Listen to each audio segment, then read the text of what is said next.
Hi there, you found us here at Storytime with Miss Becky. I'm Miss Becky, and here's our friend Bear who loves to read along with you.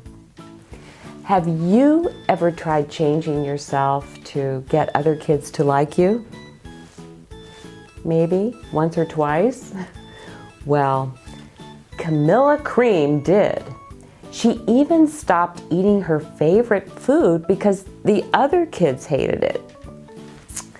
Let's put on the magic reading glasses and see what could happen if Camilla keeps changing herself to get the other kids to like her. A Bad Case of Stripes by David Shannon. Camilla Cream loved lima beans, but she never ate them. All of her friends hated lima beans, and she wanted to fit in. Camilla was always worried about what other people thought of her. Today, she was fretting even more than usual. It was the first day of school, and she couldn't decide what to wear. There were so many people to impress. She tried on 42 outfits, but none seemed quite right. She put on a pretty red dress and looked in the mirror. Then she screamed. Her mother ran into the room and she screamed too. "Oh my heavens," she cried. "You're completely covered with stripes." This was certainly true. Camilla was striped from head to toe. She looked like a rainbow.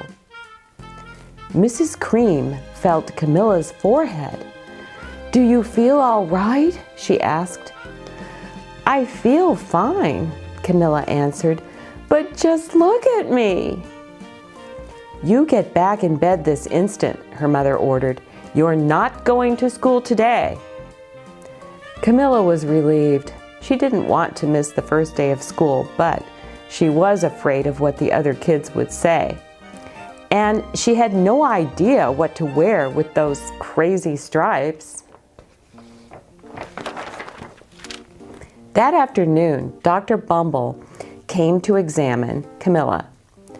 "Most extraordinary," he exclaimed. "I've never seen anything like it.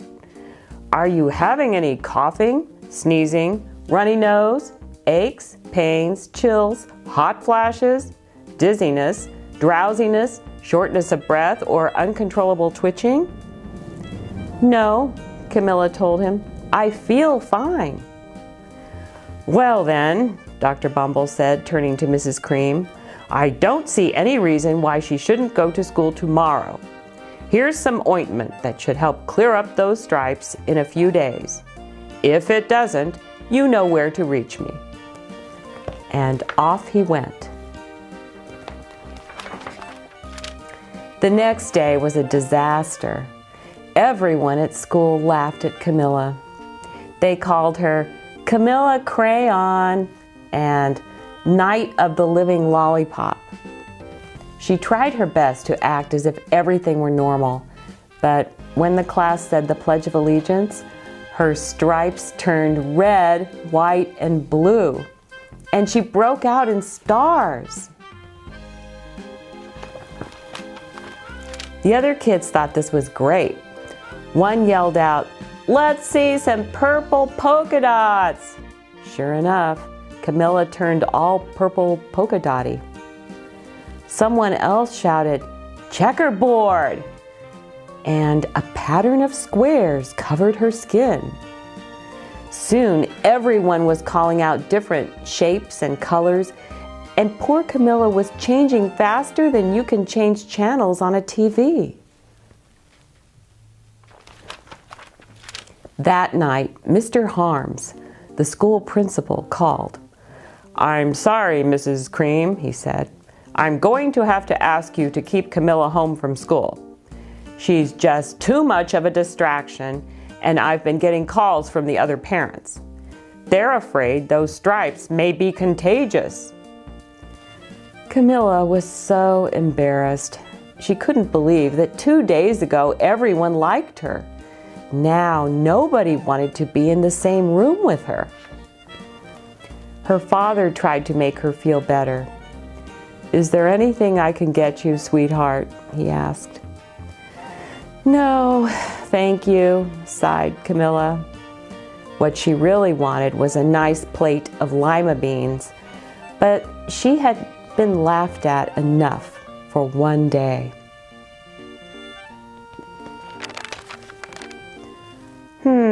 Well, yes, I see," Dr. Bumble mumbled when Mrs. Cream phoned the next day. "I think I'd better bring in the specialist. We'll be right over." About an hour later, Dr. Bumble arrived with 4 people in long white coats. He introduced them to the Creams.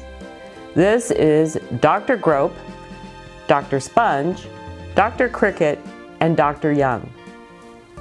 Then the specialists went to work on Camilla. They squeezed and jabbed, tapped and tested. It was very uncomfortable. "Well, it's not the mumps," concluded Dr. Grope. "Or the measles," said Dr. Sponge. "Definitely not chicken pox," put in Dr. Cricket. "Or sunburn," said Dr. Young. "Try these," said the specialists. They each handed her a bottle filled with different colored pills. "Take one of each before bed," said Dr. Grope. Then they filed out the front door, followed by Dr. Bumble.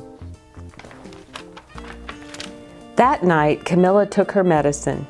It was awful. When she woke up the next morning, she did feel different, but when she got dressed, her clothes didn't fit right. She looked in the mirror, and there, staring back at her, was a giant, multicolored pill with her face on it. Dr. Bumble rushed over as soon as Mrs. Cream called, but this time, instead of the specialists, he brought the experts. Dr. Gourd and Mr. Mellon were the finest scientific minds in the land. Once again, Camilla was poked and prodded, looked at and listened to. The experts wrote down lots of numbers. Then they huddled together and whispered. Dr. Gourd finally spoke. "It might be a virus," he announced with authority. Suddenly, fuzzy little virus balls appeared all over Camilla. "Or possibly some form of bacteria," said Mr. Mellon. Out popped squiggly little bacteria tails. "Or it could be a fungus," added Dr. Gourd. Instantly, Camilla was covered with different colored fungus blotches. The experts looked at Camilla, then at each other.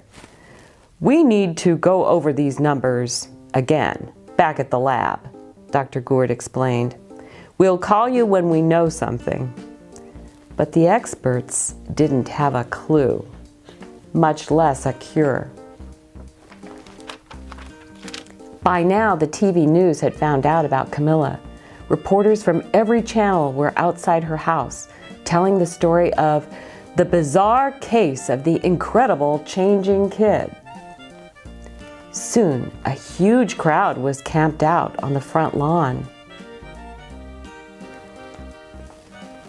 The Creams were swamped with all kinds of remedies from psychologists, allergists, herbalists, nutritionists, psychics, an old medicine man, a guru, and even a veterinarian.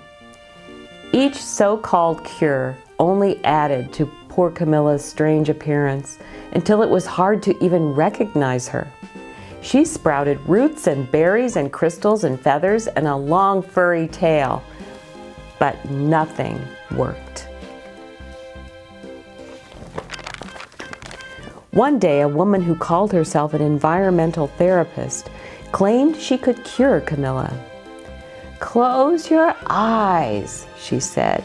"Breathe deeply and become one with your room." "I wish you hadn't said that," Camilla groaned.